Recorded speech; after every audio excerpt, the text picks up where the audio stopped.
Hello दोस्तों, राम राम, नमस्कार, प्रणाम। मेरे यूट्यूब चैनल में आप सभी का स्वागत है।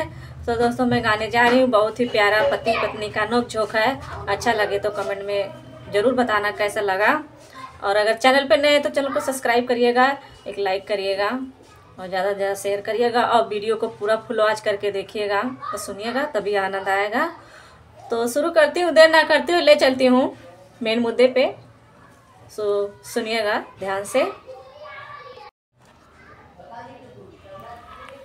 अरे जाया जब विदेशवा बताई के जाया मोर बालमुआ हो कि मोर सजनवा हो जीरावा बोआई के जाया मोर बालमुआ हो जीरावा बोआई के जाया। अरे जाया जब विदेशवा बताई के जाया मोर सजनवा हो कि मोर बालमुआ हो जीरावा बोआई के जाया मोर सजनवा हो जीरावा बोआई के जाया।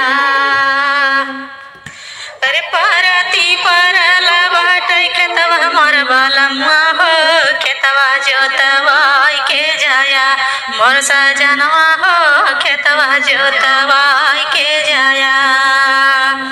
अरे जाइया विदेशवा बताई के जाया मोर बालमुआ हो कि मोर सजनवा हो खेतवा जोतवाई के जाया मोर बालमुआ हो जीरा बोआई के जाया मोर सजनवा हो।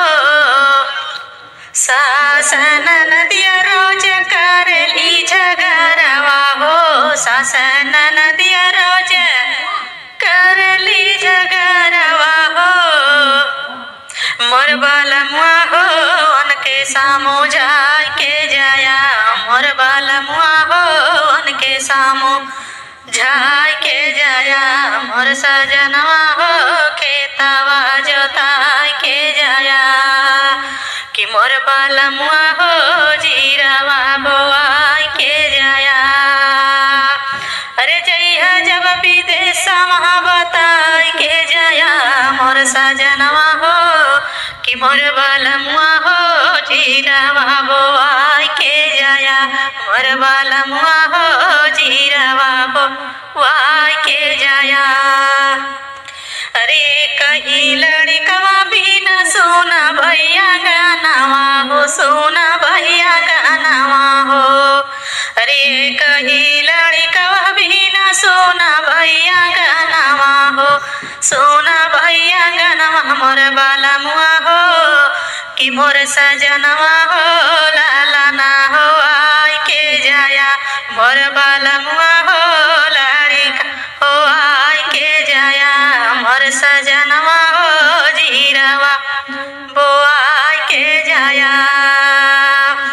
अरे जइहा जब विदेशवा बताई के जाया मोर बालमुआ हो नैहर पाहो चाय के जाया मोर बालमुआ हो नैहर पाहो चाय के जाया मोर सजनवा हो जीरावा बोआई के जाया। अरे जइहा जब विदेशवा अरे जइहा जब विदेशवा मोर बालमुआ हो रुपयावा कमाई के आया मोर बालमुआ हो रुपयावा कमाई के आया मोर सजनवा हो जीरावा बोआ